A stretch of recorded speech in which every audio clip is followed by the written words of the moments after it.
प्यारे बच्चों नमस्कार। इस वीडियो लेक्चर में हम 10वीं कक्षा के गणित के पहले अध्याय की प्रश्नावली 1.1 का प्रश्न क्रमांक 4 हल करेंगे।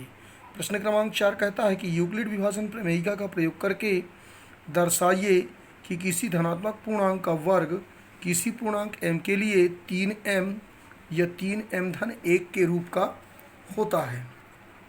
तो इसके लिए हम मान लेंगे कि माना ए एक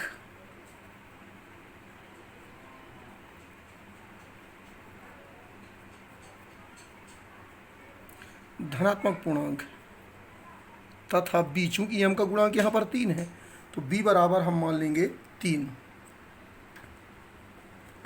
तब चूंकि यहाँ पर a एक धनात्मक पूर्णांक है और b बराबर 3, तब यदि हम a को भाग देंगे 3 से तो हमें ऐसी दो अद्वितीय संख्याएं प्राप्त हों अगर q और r, और तब r का जो मान है वो या तो 0 हो सकता है या 1 हो सकता है या 2। तो इस स्थिति में a जो होगा तब a 3q-1 या 3q-2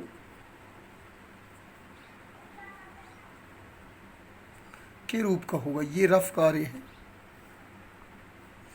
अब चूंकि कहता है कि किसी धनात्मक पूर्णांक का वर्ग लेना है, तो यहाँ पर चूंकि a के 3 मान है तो 3 स्थितियां होगी। तो पहली स्थिति फर्स्ट, यदि a बराबर 3q, तब वर्ग कर देंगे हम दोनों पक्षों का। तो a² बराबर 3q², 3 का वर्ग 9 और q², तब हम इसे लिख सकते हैं 3 × 3q का स्क्वायर। अब यदि हम 3q² को m मान लें तो 3m, जहाँ m बराबर 3q², ये माना है पहली स्थिति में। इसके बाद स्थिति सेकंड,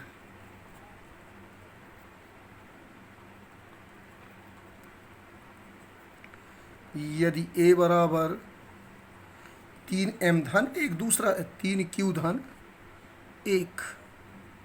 जो दूसरा मान है, तो इम्प्लाइज a² बराबर 3q-1 का होल स्क्वायर। अब हमने पिछली कक्षाओं में एक सूत्र पढ़ा था, a + b का होल स्क्वायर बराबर a² + 2ab + b²। इसी सूत्र का हम करेंगे उपयोग। a² बराबर, तुलना करें तो यहाँ पर a की जगह पर 3q है और b की जगह पर 1, तो a² यानी 3q² + 2ab + b²। तो 3 3 9q² + 3 दूनी 6, 6 कम 6q + 1।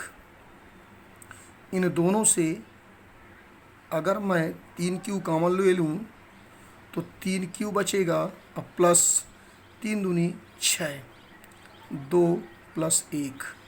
इतने को अगर मैं m मान लूँ तो 3m-1, जहाँ m बराबर q ×